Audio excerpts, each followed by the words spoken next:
Hello दोस्तों, नमस्कार। स्वागत है आप सबका। आइए बात करते हैं आज के करंट न्यूज़ के बारे में। और आज है 23 फरवरी 2022। देखते हैं आज शिक्षा से जुड़ी खबरों में क्या खास है। और इसमें सबसे पहले हम बात करेंगे राजस्थान के बारे में, क्योंकि कल ही सीएम अशोक गहलोत ने, जो कि राजस्थान के मुख्यमंत्री हैं, उन्होंने बजट में यह घोषणा की है कि राजस्थान में कर्मचारियों के लिए पुरानी पेंशन योजना होगी बहाल। पता नहीं इन्होंने लोक लुभावन भावना से पेश किया है या फिर बजट में सच में कहा है, लेकिन ऐसा इन्होंने कहा है तो करेंगे ज़रूर ही। बजट पेश करते समय राज्य सरकार के कर्मचारियों के लिए पुरानी पेंशन योजना बहाल करने, शहरी क्षेत्रों के लिए नौकरी की गारंटी योजना, घरेलू उपयोगकर्ताओं के लिए 50 यूनिट तक मुफ्त बिजली, सरकारी अस्पतालों में मुफ्त इलाज सहित अनेक अन्य प्रस्ताव भी घोषित किए हैं। गहलोत जी ने कहा कि सभी क्षेत्रों को 1500 करोड़ रुपए की राहत प्रदान की गई है। गहलोत ने शहरी क्षेत्रों में परिवारों को 100 दिन का रोजगार प्रदान करने के लिए इंदिरा गांधी शहरी रोजगार गारंटी योजना की घोषणा की है। इन्होंने इसके साथ ही कहा है कि यह पुरानी पेंशन योजना अगले साल से लागू हो जाएगी। सीएम गहलोत ने बजट भाषण के दौरान कहा कि 2004 के बाद राष्ट्रीय पेंशन योजना के तहत अंशदायी पेंशन का प्रावधान किया गया है, लेकिन इससे राज्य के कर्मचारियों में सेवानिवृत्ति के बाद के जीवन के लिए असुरक्षा की भावना पैदा हो गई। इसलिए मैं घोषणा करता हूं कि 1 जनवरी 2004 को और उसके बाद नियुक्त सभी कर्मचारियों के लिए पुरानी पेंशन योजना अगले साल से लागू कर दी जाए। तो राजस्थान के कर्मचारियों के लिए एक अच्छी खबर है, क्योंकि पेंशन योजना ना होने की वजह से सच में लोगों को टेंशन होती थी कि बुढ़ापे के दिन कैसे कटेंगे। तो इस चीज़ को लेकर के अब वहाँ के लोग निश्चिंत हो जाएंगे। ठीक है, अगली न्यूज़ देखते हैं। अगली न्यूज़ है सीबीएसई पाठ्यक्रम पर केंद्रित है नीट जेई।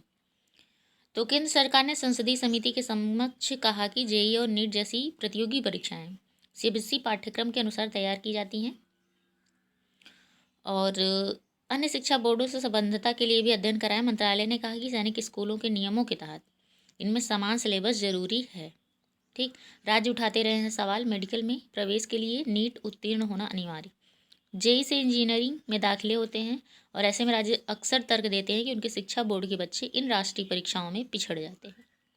ठीक, अगली न्यूज आती है टीईटी की, जो कि इसका एग्ज़ाम हुआ था 23 जनवरी को। इसकी जारी नहीं हुई है अभी अंतिम उत्तर कुंजी। उत्तर प्रदेश शिक्षक पात्रता परीक्षा यानी कि यूपी टेट की अंतिम उत्तर कुंजी शासन की अनुमति न मिलने से बुधवार को जारी नहीं हो सकी। इसके साथ ही 25 फरवरी को परिणाम घोषित होने की उम्मीद भी खत्म हो गई। विधानसभा चुनाव के मद्देनजर परीक्षा नियामक प्राधिकार यानी कि पीएनपी कार्यालय ने शासन से यूपी टेट के परिणाम जारी करने की अनुमति मांगी थी, लेकिन अनुमति नहीं मिली। ऐसे में उम्मीद जताई जा रही है कि अब 10 मार्च को विधानसभा चुनाव के बाद ही अंतिम उत्तर कुंजी जारी हो सकेगी, क्योंकि 23 जनवरी को आयोजित प्राथमिक और उच्च प्राथमिक स्तर की टीईटी में 18 लाख से अधिक अभ्यर्थी सम्मिलित हुए थे। तो सबको टेंशन हो रही है कि हमारा रिजल्ट कब जारी होगा। तो इसमें अब साफ साफ कह दिया गया है कि जब तक चुनाव का रिजल्ट नहीं आ जाता, बच्चों का रिजल्ट ज़रूरी नहीं है। ठीक, अगली न्यूज है निःशुल्क दाखिले के लिए निजी स्कूल देंगे सूचना। आरटीई पोर्टल पर स्कूलों को कराना होगा रजिस्ट्रेशन। अब तक बेसिक शिक्षा विभाग के अफसर करते थे अपडेट। निजी स्कूलों की 25% सीटों पर गरीब बच्चों का दाखिला। तो निःशुल्क एवं न्याय बाल शिक्षा का अधिकार अधिनियम यानी कि आरटीई के तहत कक्षा 1 और प्री प्राइमरी कक्षाओं में वंचित वर्ग के बच्चों को दाखिला देने के लिए निजी स्कूल अब स्वयं पोर्टल पर सूचनाएं अपलोड करेंगे। अब तक बेसिक शिक्षा विभाग की ओर से स्कूलों से सूचनाएं प्राप्त करके सीटों की संख्या अपलोड कर दी जाती थी। तो बीएसए प्रवीण कुमार तिवारी ने बताया कि सभी खंड शिक्षा अधिकारियों को 28 फरवरी तक गैर सहायता प्राप्त निजी स्कूलों के रजिस्ट्रेशन और सीटों की संख्या की पोर्टल के लिए ये पोर्टल नंबर है पर अपलोड करवाने के निर्देश दिए हैं। ये एक अच्छी बात है। इसके साथ ही 30 जून तक बच्चों को प्रवेश देना होगा। ये प्रयागराज के लिए है।